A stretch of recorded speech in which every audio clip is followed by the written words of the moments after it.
মামলা যদি না ওঠায় তাহলে আমার বাচ্চাদেরকে মারি ফেলবে।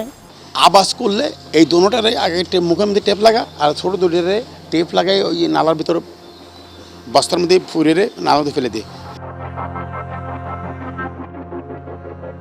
গত 13 মে রাতে পুলিশ পরিচয়ে চট্টগ্রামে লালদিঘি এলাকার ঐতিহ্যবাহী হাসান মঞ্জিলে ঢুকে ভবনটির কেয়ারটেকার মুক্তার কাজী ও তার পরিবারের উপর হামলা চালিয়ে বেধড়ক মারধর করা হয়।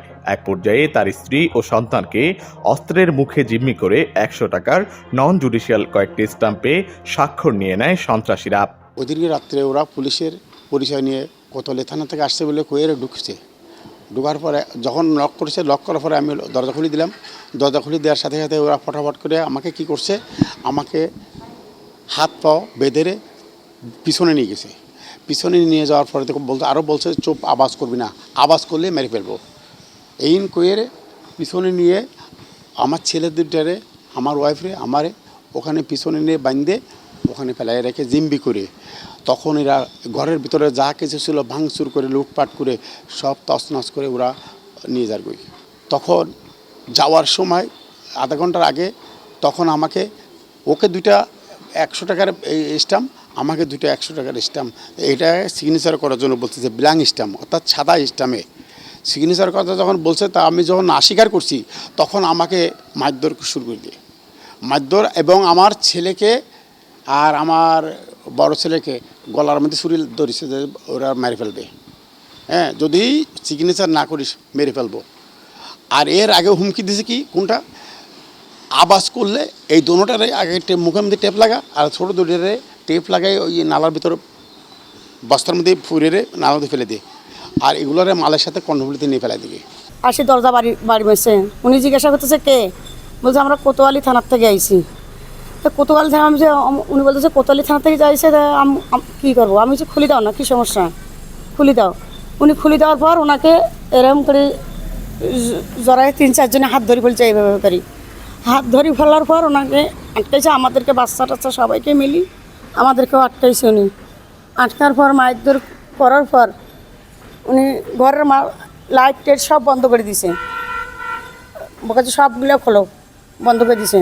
উনি যে হাতে ভাই জড়াই ধরতেছে, বলছে কী সমস্যা আমাকে বলেন, কী সমস্যা। তারপরে মোবাইল টোবাইল সম্পূর্ণ কাটিয়ে নিয়েছে হাতের থেকে। নেওয়ার পর আমার বাচ্চাকে এইভাবে কি মেলা, ছোটো বাচ্চা 6 বছরের বাচ্চাটাকে আমার মেলা মারি দিছে টাইসের মধ্যে। বলছে তার বাচ্চাগুলো সবাই জবাই করে ফেল, জবাই করিয়ে নানাল কোথায় ফেলো, আর আমাদেরকে বাইন দেওয়া মারধর শুরু করে দিছে। দেওয়ার পর উনি মালধানিগুলো সম্পূর্ণ উনি হাতে ভাই ধরলো, তারপরে উনি শুনলো না। আমার পোয়ারে পিস্তল ধরছে, ছোটো বড়োটার গায়ে ছুরি ধরছে, ওদের হাতে সবার হাতে লাঠি ছোটা। ওদেরকে বলছে আমার হাজব্যান্ড মানাচ্ছে আমার বাচ্চারে আর আমার স্ত্রীর কোনো কিছু করো না, তোমরা ওকে ছাড়ি দাও, আমাকে মারো। তারপরও ছাড়লো না, না ছাড়ার পর আমাদেরকে বাইন দেয়া মাল জিনিসগুলো সম্পূর্ণ ঘরের মাল 4 রুমের মাল সম্পূর্ণ নিয়ে গেল গই। নিয়ে যাওয়ার পর সকাল আমার পোয়া ছোটোটা খিদাতে করতেছে, কাছে আম্মু আমাকে একটু দুপুরবেলাও ভাত খায় নাই, কাছে আম্মু আমাকে একটু ভাত দাও না। এরা ভাতের ডেকসি টেকসি সম্পূর্ণ কেউ কোনো কিছু খাইতে দেয় নাই। যখন আমি আওয়াজ, উনি হাতে পায়ে ধরতেছে, আমি আওয়াজ করতেছি, আমাকেও মারধর করতেছে। আমার এখনও মায়ের দাগ আছে, কিন্তু মাথাতে সম্পূর্ণ তো মায়ের দাগ এখনও রয়ে গেছে। আমি বারবার বার্গেনিং করতেছি, আমি যে আমার কী ক্ষতি করছি, তোমার তো এখানে জায়গা নাই, তুমি তারপরে এখানে বার্গেনিং করতেছো কেন? আর তোমার যদি জায়গা থাকে তো তুমি আইনের আশ্রয় নাও, তুমি আমাদেরকে 250 সন্ত্রাস নিয়ে আসি আমাদেরকে রাতের মধ্যে মারতেছো কেন? দিনের বেলা মোকাবেলা করতে দেশ, উনি কোনো কথা শুনলো না। এদিকে ঘটনার খবর পেয়ে পরদিন সকালে ভবন কর্তৃপক্ষ সেখানে গিয়ে ভুক্তভোগীদের উদ্ধার করে।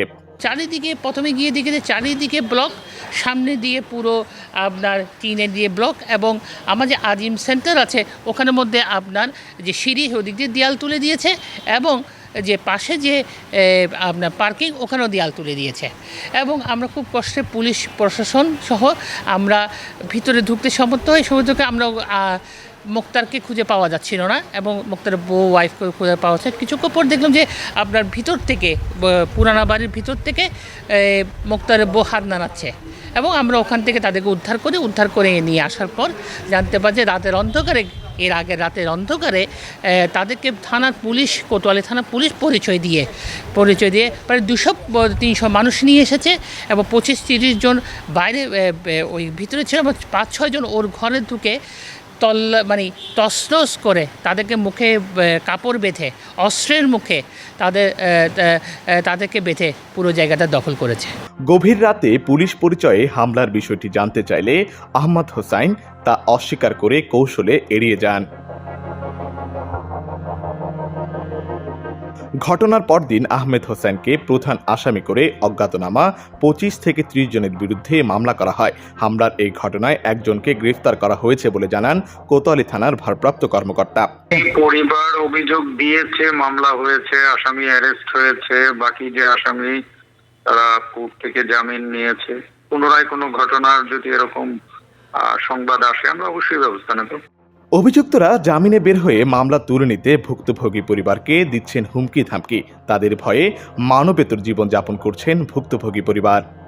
ও এখন জামিন নিয়ে আসি বাইরে, আমার বাচ্চাদেরকে হুমকি দিছে মামলা ওঠার জন্য। মামলা যদি না ওঠায় তাহলে আমার বাচ্চাদেরকে মারি ফেলবে। তো বারবার হুমকি জামিন নিয়ে বাইরে আসার পরে হুমকি দিচ্ছে আমাদেরকে। আমরা রাস্তাঘাটেও থাকতে পারতেছি না। আমরা এখন কি করব, এটা আপনাদের কাছে আমরা বিচার চাচ্ছি। জানা যায় এই আহমেদ হোসেনের নামে ধর্ষণ, প্রতারণা, জাল জালিয়াতি, অর্থ আত্মসাৎ সহ বিভিন্ন থানায় একাধিক মামলা রয়েছে। গভীর রাতে পুলিশ পরিচয়ে হামলার বিষয়টি জানতে অভিযুক্ত আহমদ হোসেনের মুঠোফোনে একাধিকবার যোগাযোগ করা হলেও তাকে পাওয়া যায়নি। আশিক আরেফিন, প্রতিদিনের বাংলাদেশ, চট্টগ্রাম।